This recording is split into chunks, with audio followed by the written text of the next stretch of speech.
Ils sont 200 jeunes, dont 40% vivant avec un handicap, à être sélectionnés pour la troisième phase de l'opération permis de conduire. Cette initiative du ministère de l'Entrepreneuriat national, de l'emploi et de la formation professionnelle vise à contribuer à réduire le taux de chômage et à l'insertion des couches les plus démunies. À Kidal, la commission régionale de révision des listes électorales a reçu la visite du gouverneur de la région. C'est pour constater l'évolution de l'opération. Le gouverneur El Hadji Gamou se dit réconforté et invite la population à sortir massivement participer à cette opération. Mesdames, Messieurs, bonjour et bienvenue aux informations. La troisième phase de l'opération permis de conduire du ministère de l'Entrepreneuriat national, de l'emploi et de la formation professionnelle a été lancée mardi. Ils sont 200 jeunes, dont 40% vivant avec un handicap, a été sélectionné pour cette troisième phase. L'initiative vise à contribuer à l'emploi et à l'insertion des couches les plus démunies. L'événement s'inscrit dans le cadre des festivités marquant la journée internationale des personnes vivant avec un handicap. Reportage signé Daouda Kone. C'est avec le concours financier du Fonds des Nations Unies pour la population UNFPA et l'implication de la Fédération malienne des associations des personnes vivant avec un handicap que ce projet de permis de conduire du ministère de l'Entrepreneuriat national, de l'emploi et de la formation professionnelle est opérationnel. Il vise à contribuer à l'emploi et à l'insertion des couches les plus démunies en quête d'insertion socio-économique. La troisième phase concerne 200 jeunes, dont 40% de personnes vivant avec un handicap. Les jeunes handicapés de surcroît doivent faire partie de ce lot pour pouvoir avoir le comportement citoyen dans la ville comme dans les campagnes. Nous, organisations de personnes handicapées, sommes très honorés de ce lot de jeunes formés pour leur intégration. Fort du succès de deux premières phases qui ont bénéficié à 800 jeunes entre 2021 et 2023, dont l'objectif reste d'atteindre des résultats tout aussi probants. Selon les dernières informations, le taux de placement est de 72%. Ils sont de Yanfolila, Kangaba, Kati et Bamako et vont démarrer une formation théorique et pratique. Ils ont déjà bénéficié d'une formation sur la santé de la reproduction et les violences basées sur le genre. Au-delà des efforts financiers consentis pour les activités citées, les actes que nous posons aujourd'hui sont le témoignage, une fois de plus, de l'élan de solidarité du gouvernement en faveur des couches vulnérables, sous l'impulsion de son Excellence le général d'armée, Assimi Goïta, président de la transition et chef de l'État. Le lancement de cette phase coïncide avec la célébration de la Journée internationale des personnes vivant avec un handicap, célébrée chaque 3 décembre. Le thème de cette année est « Amplifier le leadership des personnes en situation de handicap pour un avenir inclusif et durable ». Un reportage signé Daouda Kone. C'est parti depuis mardi au Mémorial Modibo Keïta d'un atelier de formation du personnel de la Commission nationale malienne pour l'UNESCO et ISSCO. Il regroupe les partenaires des départements ministériels sur la visibilité du travail quotidien des actions de l'UNESCO et ISSCO au Mali. On en sait plus avec Alou Abdoulaye Touré. Cette session de formation est axée sur la sensibilisation pour plus de visibilité des actions de l'UNESCO et de l'ISSCO au Mali. Cette formation nous paraît essentielle car contribue durablement à renforcer davantage les capacités du personnel de la Commission nationale malienne pour l'UNESCO et l'ISSCO et les partenaires des départements ministériels dans l'exécution de leurs tâches quotidiennes en rapport avec l'UNESCO. Elle nous renseigne sur les bonnes pratiques liées aux opportunités à saisir avec cette organisation onusienne. Les participants à cette session de formation se familiariseront avec les modules portant sur le système des Nations Unies. L'UNESCO soutient la présente formation parce qu'elle permettra sans nul doute à chaque participant de mieux s'approprier les mandats de notre organisation commune et le rôle de commission nationale. C'est l'opportunité pour moi d'exprimer les remerciements du Mali à l'endroit de l'UNESCO pour cette initiative et son appui constant dans ces domaines de compétences, à savoir l'éducation, les sciences, la culture, la communication, depuis son adhésion en son sein. Pour sortir de cet atelier de sensibilisation, les agents de l'UNESCO et de l'ISSCO seront mieux outillés sur leur rôle et missions. À présent, écho de nos régions, la centralisation des résultats des élections et des cadres de concertation avec les acteurs clés du processus électoral.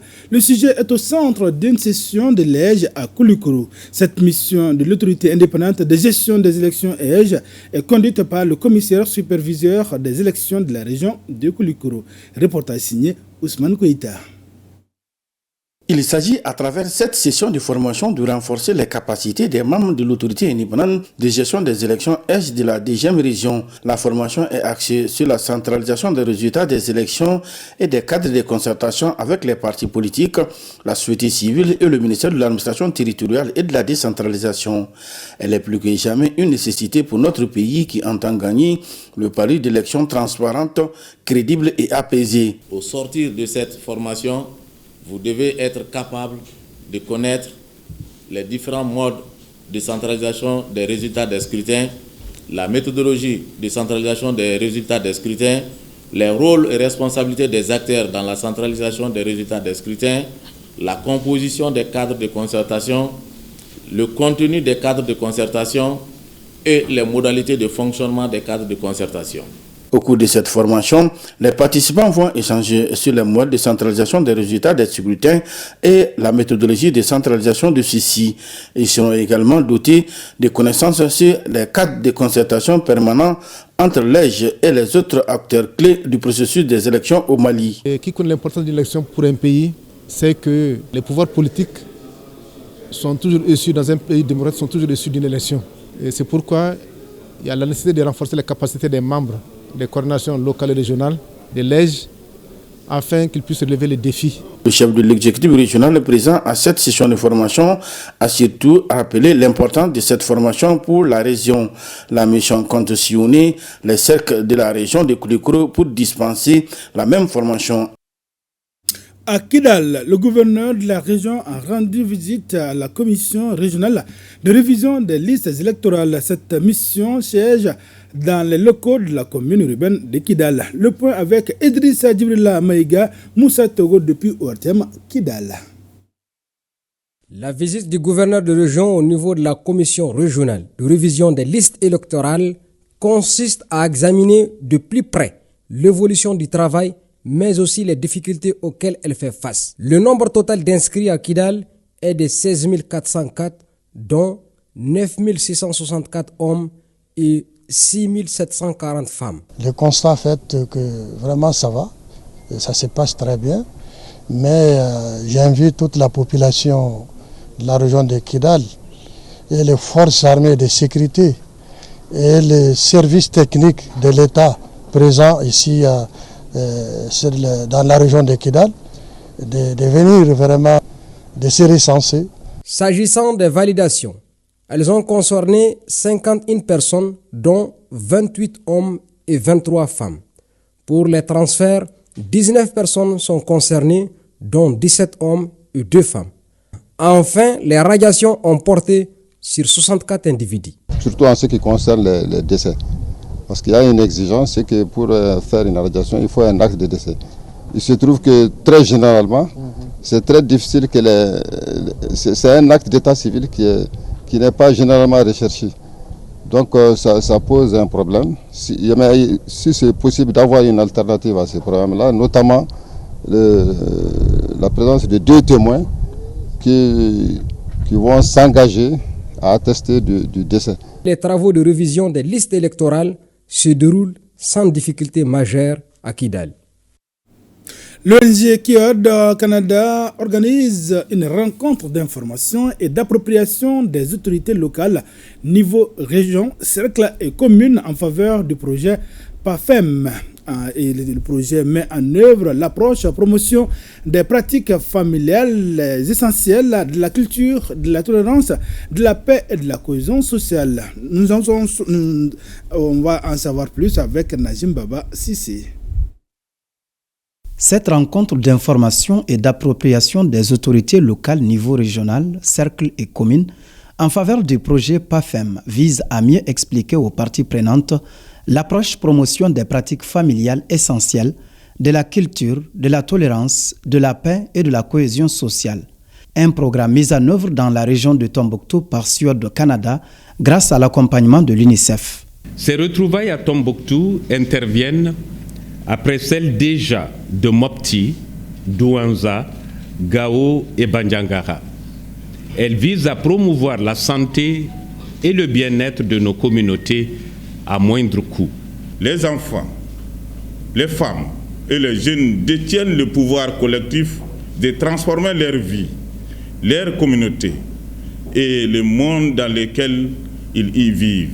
Au cours de ces 2 jours, les acteurs vont s'approprier les objectifs du projet et échanger sur des thèmes en lien avec la promotion des pratiques familiales afin de promouvoir le changement de comportement au niveau des cibles qui sont les femmes, les filles et les jeunes des communes de Tindirma dans le cercle de Diré, de Douotire dans le cercle de Gundam et de Tombouctou. En plus de l'insécurité, le contexte socio-sanitaire reste préoccupant dans les domaines de la santé, de la nutrition, de l'éducation et de la protection. Tous ces facteurs ont contribué à renforcer la vulnérabilité sur les populations, notamment les femmes, les jeunes, les filles, avec pour corollaire la pratique des comportements néfastes pour leur santé et leur bien-être. Au terme de ces concertations inclusives, des recommandations utiles seront formulées par les acteurs pour mieux cerner les attentes des communautés.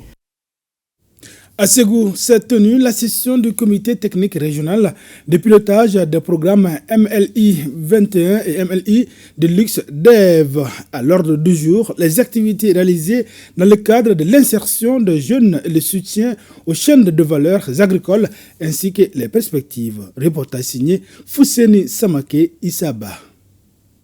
Cette rencontre permet d'évaluer les activités menées dans le cadre des programmes MLI 21 et MLI 22.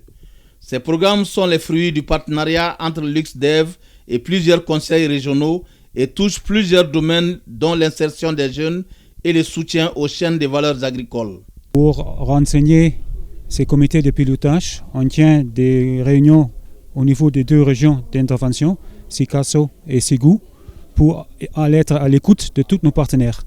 Donc ce qu'on fait aujourd'hui, tous les partenaires de développement de la région sont ensemble pour en fait discuter sur l'avancement du programme, pour faire les perspectives de 2025. Au cours de la mise en œuvre de ces programmes, les jeunes bénéficient des opportunités économiques dans les métiers liés aux filières agricoles. Ceci en partenariat avec la Chambre régionale d'agriculture, l'AOPP, l'ANPE, l'APEJ et Amassa Afrique Verte avec le financement de l'UXDEV. L'opération de l'exembourgeoise nous a permis d'investir quelques milliards pour d'abord faire des investissements dans le cadre des unités de réception dans le cadre de la formation professionnelle. Il a été pris en objectif d'employer et mettre 500 jeunes dans le travail, financer 500 projets PIP pour les jeunes et les femmes. Les programmes MLI 21 et MLI 22 s'inscrivent dans les objectifs de la coopération luxembourgeoise, à savoir contribuer à la réduction et l'éradication de la pauvreté extrême à travers le soutien au développement durable. À Koulikoro, le vivre ensemble, la lutte contre les VBG et l'importance de la planification familiale, ces sujets sont au centre d'une session de formation des jeunes couples. Elle est initiée par l'Union nationale des associations des femmes musulmanes, coordination régionale de Koulikoro en partenariat avec l'UNFPA. Reportage signé Brema Keïta. La communication joue un rôle prépondérant dans la vie des couples. Comment gérer les conflits conjugaux afin de diminuer le nombreux cas de divorce? Les différents thèmes en lien avec les sujets seront développés par les membres de l'Union nationale des associations des femmes musulmanes UNAFEM pendant 3 jours dans la capitale de Mékétan. Le but recherché, c'est d'éduquer les couples pour que la famille soit apaisée, pour qu'il y ait moins de divorces. Parce qu'actuellement, il y a trop de divorces à cause des mésententes. Donc, cette formation-là va leur donner des idées. Comme ça, ils pourront s'entendre. La femme doit se soumettre, même si ça les déplaît. Même la religion demande ça. Les participants passeront également au peigne fin les textes juridiques concernant les violences basées sur le genre et la planification familiale. Quand le conflit sera là, comment résoudre ça? comment il faut en discuter, il faut en parler, il faut débattre les problèmes, voir d'où viennent les problèmes pour pouvoir trouver de très bonnes solutions. Donc on doit s'accentuer sur des techniques de communication entre les couples. On doit en discuter aussi de la SRPF, la santé de la reproduction et la planification familiale. Nous qui sommes au niveau de la mairie, chaque fois nous célébrons les mariages, mais nous sommes vraiment dérangés d'apprendre qu'un mois, 2 mois après la célébration de ces mariages-là, d'assister vraiment à ces divorces. En perspective, l'UNAFEM envisage d'ouvrir un centre d'écoute et d'accompagnement familial dans la région de Koulikoro afin de mieux sensibiliser les jeunes couples. En troisième région, les jeunes de l'Union transfrontalière des collectivités territoriales de l'espace Sikasso Korogo Bobodjulasso s'engagent pour promouvoir une paix durable le long des frontières communes. C'est à la faveur de la 2e édition du Forum des jeunes sur la paix, la sécurité et le développement. Compte rendu signé Moussokoro Sereme Taïrou Konati. Dans un contexte mondial marqué par des conflits persistants, des tensions géopolitiques et des inégalités croissantes, les jeunes membres de l'UTCT, Union transfrontalière des collectivités territoriales de l'espace Escabo, Sikasso, Korogo, Bobodjulasso, veulent prendre le relais. À ce forum de Sikasso, 2e édition, ils sont une 60aine de participants à partager une vision commune, celle de devenir des artisans de la paix et des catalyseurs du changement pour la construction et la consolidation de sociétés pacifiques et inclusives.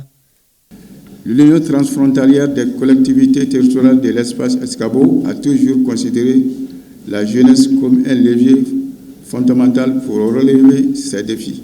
L'objectif global du forum est d'offrir un cadre aux jeunes de l'espace transfrontalier Escabo en vue de les réfléchir à leur rapport pour la construction de la consolidation de la paix et de la cohésion sociale. Le thème de ce rendez-vous 2024 est « Engagement des jeunes pour une paix durable dans l'espace Escabo, opportunités, défis et actions ». En tant que jeunes, nous pouvons organiser des séances de sensibilisation à travers des dialogues intercommunautaires, des dialogues intergénérationnels avec les populations des différentes régions, de Escabo, auprès de nos populations, auprès de nos parents, afin que tout le monde puisse parler le même langage.